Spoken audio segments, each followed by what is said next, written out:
This video was made possible by the Daily Upside, a free business and finance newsletter. Sign up using the link in the description below. If you could change one thing about your job, what would it be? I'm sure a lot of you will say the management. In a recent study conducted by MIT, American workers identified management and the culture they create as the reason why they were looking for different jobs 10 times as frequently as workers who were looking for another job to get a pay increase.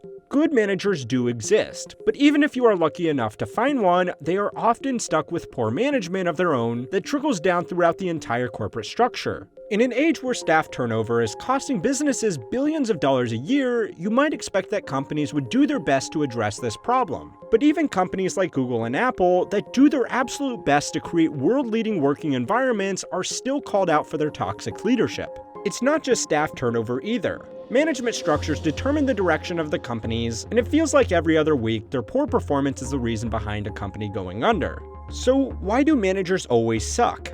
Well, believe it or not, this has been studied in great depth by a number of business publications, and the results suggest this is not just people being angry at other people who are just slightly higher up the corporate totem pole.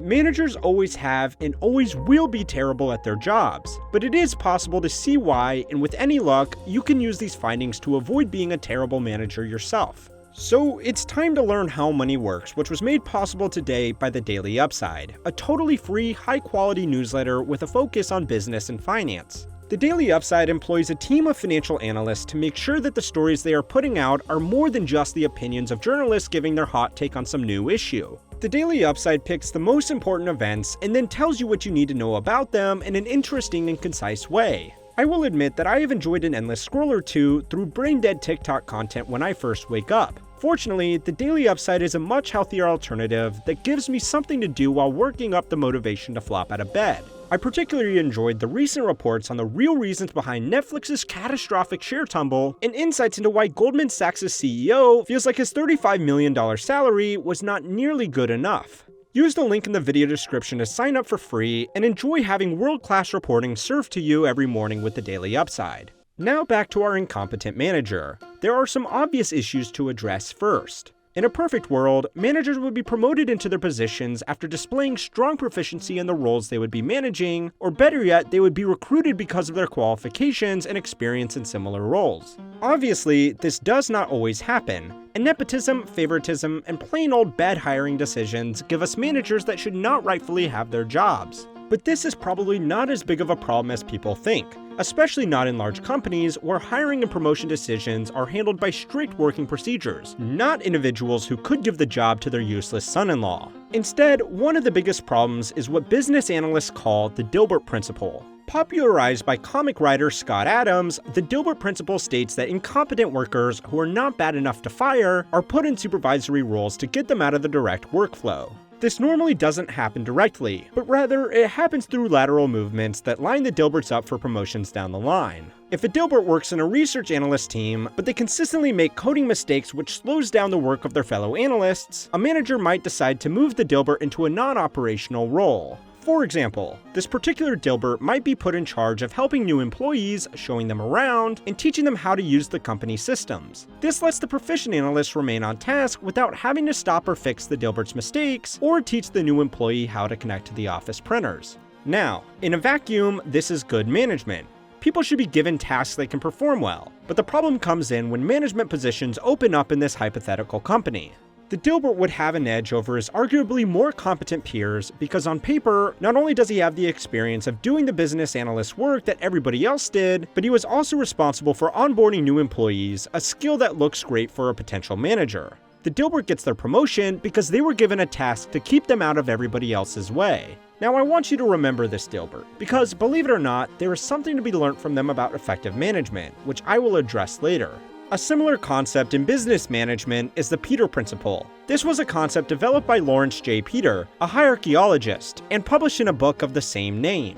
This theory states that good employees are promoted until they are given a job that they no longer can perform well, at which point they are no longer promoted and they remain in the position that they do poorly. If a junior analyst performs well above their peers for a few years, they should be first in line to get a team leader role if it becomes available. If they do well in a team leader role, they might get offered a project management role. But if they suck at working on deliverable projects, then they won't be promoted again, and this role will indefinitely be filled by someone who is not particularly good.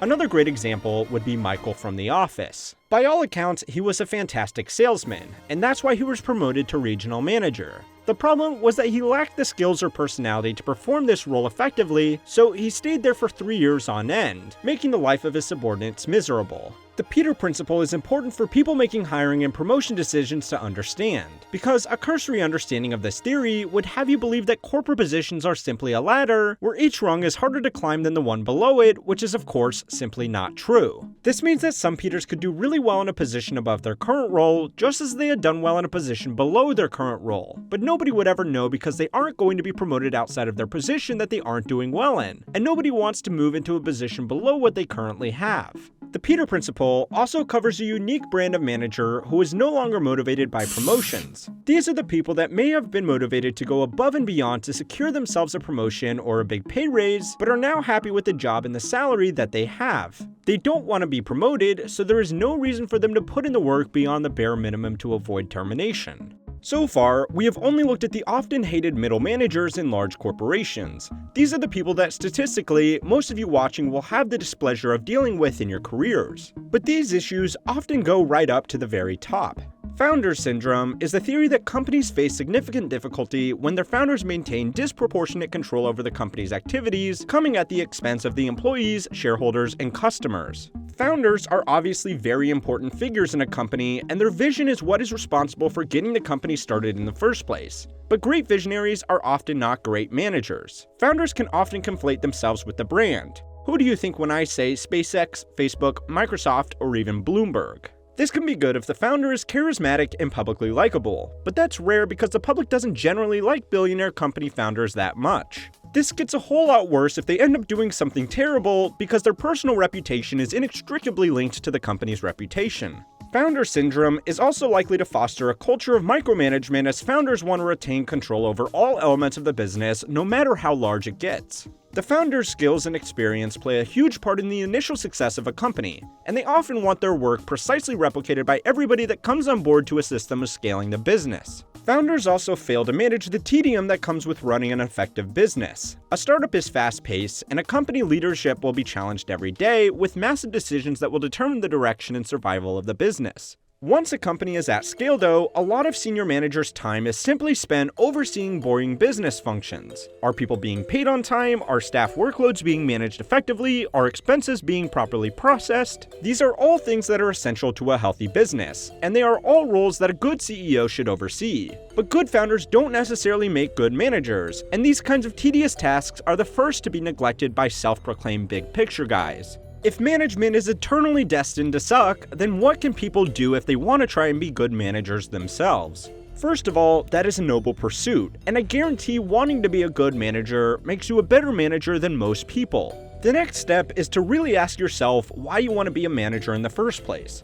For many people, the reason is that positions where you manage people are more prestigious and better compensated. If you are in it for the money and the power, then don't be shy about it. Just be honest with yourself and admit that you are probably going to end up doing a subpar job. If you do genuinely want to do well for all business stakeholders, then the next most important thing to ask yourself is if you have the right stuff to be an effective manager. There are things you can do to improve these skills, but there are still always going to be people that are happier keeping to themselves and working on a task they are individually good at. The Thelbert Principle that we discussed earlier is often used to discredit managers that can't do the work of their subordinates, but the principle does work in reverse too. Some of the very best managers in a company would not be very good at the operational work that their team does. They instead have the people skills to know what tasks to leave up to what people, and the self-awareness to know that micromanagement is not helpful, valuable, or appreciated.